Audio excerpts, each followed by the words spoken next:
Kebiasaan menghayal yang berlebihan atau dikenal dengan istilah maladaptive daydreaming sebenarnya cukup tricky untuk menghentikannya. Kamu cukup membutuhkan kesadaran dan kontrol yang penuh atas dirimu. Saat kita berada di situasi yang membosankan, seperti kehabisan pembahasan saat berkumpul bersama teman-teman, kebiasaan yang kita lakukan adalah menghayal. Dengan berbagai asumsi dari pikiran sendiri dan dengan berbagai susunan kata yang diawali, seandainya aku. Akhirnya kita menikmati semua hayalan itu sampai yang dekat terasa jauh. Nah, untuk memutuskan siklus lamunan yang terus mengganggu produktivitasmu setiap hari, ada beberapa tips yang bisa kamu terapkan untuk menghilangkan kebiasaan menghayal ini. 1. Coba analisa kebiasaan melamun kamu. Apakah kamu sering melamun ketika berada di sekolah atau bekerja? Atau kamu sering melamun ketika mendengarkan orang lain berbicara? Menganalisa kebiasaan melamun akan membantu kita mengetahui penyebab serta solusinya. Nah, hal yang perlu kita lakukan adalah mengidentifikasikan apa jenis fantasi yang muncul dalam pikiran. Mungkin hayalan-hayalan ini akan muncul dalam bentuk yang acak, tetapi percayalah di dalam hayalan itu ada jawaban yang kamu cari. Sebagian orang melamun untuk menghindari perasaan yang menyakitkan.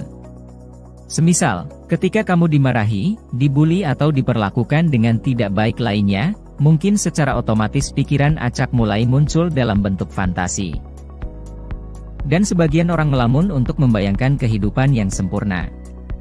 Semisal kamu melihat banyak kekurangan dalam hidup, lalu kamu menghayal seperti, seandainya aku punya A, B, C, sampai Z. Menganalisa kebiasaan menghayal dan mengetahui penyebabnya akan membuat kita lebih sadar sehingga akhirnya bisa dengan mudah untuk fokus mengubah kenyataan. 2. Tuangkan hayalan itu dalam tulisan. Biasanya seseorang akan menyadari bahwa ia sedang melamun setelah beberapa menit. Semisal ketika orang lain sedang berbicara dan tiba-tiba kamu kehilangan fokus saat mendengarkannya lalu masuk ke dalam lamunan. Nah, setelah sadar bahwa kamu sedang melamun, buatlah daftar dari hayalan-hayalan yang muncul. Catatlah semuanya, mulai dari jam berapa, situasi seperti apa dan hayalan apa. Cara ini akan membantu kita memahami pola yang bermain di dalam pikiran kita sendiri. Dan setelahnya, ini juga akan membantu kita untuk mengamati apa yang muncul dalam fantasi ketika melamun. Sementara menuangkan hayalan yang muncul ke dalam tulisan dapat membantu kita untuk mengelola emosi dengan baik serta menambah kreativitas. 3. Mulai pertimbangkan dampak positif dan negatifnya. Jika melamun sudah menjadi kebiasaan, maka semuanya akan berjalan di bawah ketidaksadaran. Kebiasaan ini tidak bisa dibiarkan sebab ia sering datang di situasi yang tidak tepat. Semisal, saat kamu berkendara, tiba-tiba melamun dan akhirnya tidak konsentrasi memperhatikan jalan. Maka untuk itu kita perlu mempertimbangkan dampak positif dan negatif dari melamun. Jika kamu melamun karena merasa bosan dengan keadaan, maka secara tidak sadar kamu sudah membuang waktu untuk mengubah keadaan itu sendiri. Jika kamu melamun karena mengingat seseorang yang pernah kamu kenal, maka hal itu akan membuatmu merasa seolah dekat dengannya. Sementara jika kamu melamun dengan membayangkan seseorang yang pernah bertemu tapi belum kamu kenal, maka hal itu akan membuatmu merasa kesepian. Coba pikirkan sendiri, semisal, saat kamu menghayal tentang masa lalu, maka apa yang kamu dapatkan? Sebab faktanya, ketika kita menghayal maka setelahnya akan muncul suatu perasaan. Dan sadarilah perasaan itu, apakah positif atau negatif sehingga kamu mengetahui dampaknya. Tanyakan pada diri sendiri, apakah lamunan itu membantumu menjadi lebih kreatif atau justru membuatmu menjadi tidak percaya diri? 4. Tingkatkan kesadaran dengan teknik ini. Cara-cara yang bisa dilakukan antara lain dengan meditasi, beribadah dan menjalankan teknik mindfulness.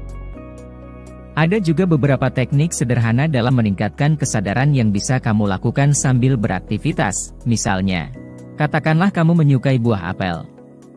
Orang yang menyukai buah apel biasanya akan menikmati dengan segenap hati ketika memakannya.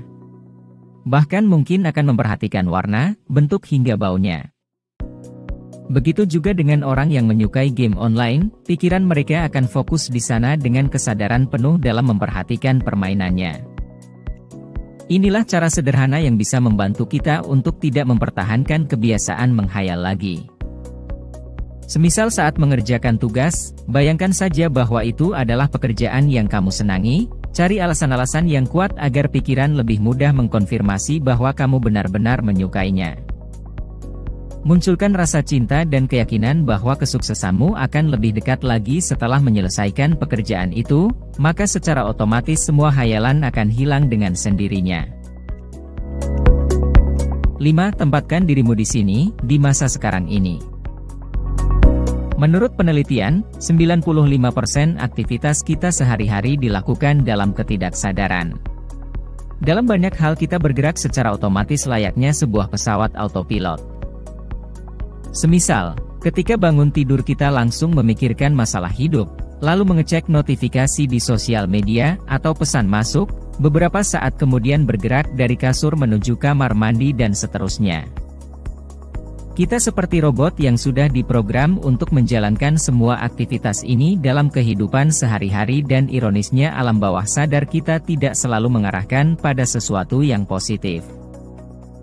Maka untuk menghindari hal-hal negatif seperti menunda, menghayal, atau melakukan sesuatu yang tidak bermanfaat, kita perlu menempatkan diri di masa sekarang. Cara yang perlu dilakukan juga cukup sederhana, kamu hanya perlu menarik napas dalam-dalam dan melihat sekeliling, dengan begitu kamu akan lebih menyadari keberadaanmu dan apa tujuanmu. Dan tentunya hal ini juga akan menghilangkan kebiasaan menghayal yang sudah terprogram di alam bawah sadar kita. Kembali lagi, tidak semua yang berkaitan dengan menghayal atau melamun itu berdampak negatif. Terkadang ada beberapa lamunan yang justru bisa menambah kreativitas kita serta membantu mencapai tujuan. Kuncinya ada pada niat, gairah serta tujuan dari lamunan itu sendiri. Semisal, saat kamu menghayalkan membeli rumah yang besar, sadarilah bahwa kamu memang berniat melakukannya dan pikirkan bagaimana cara mencapainya.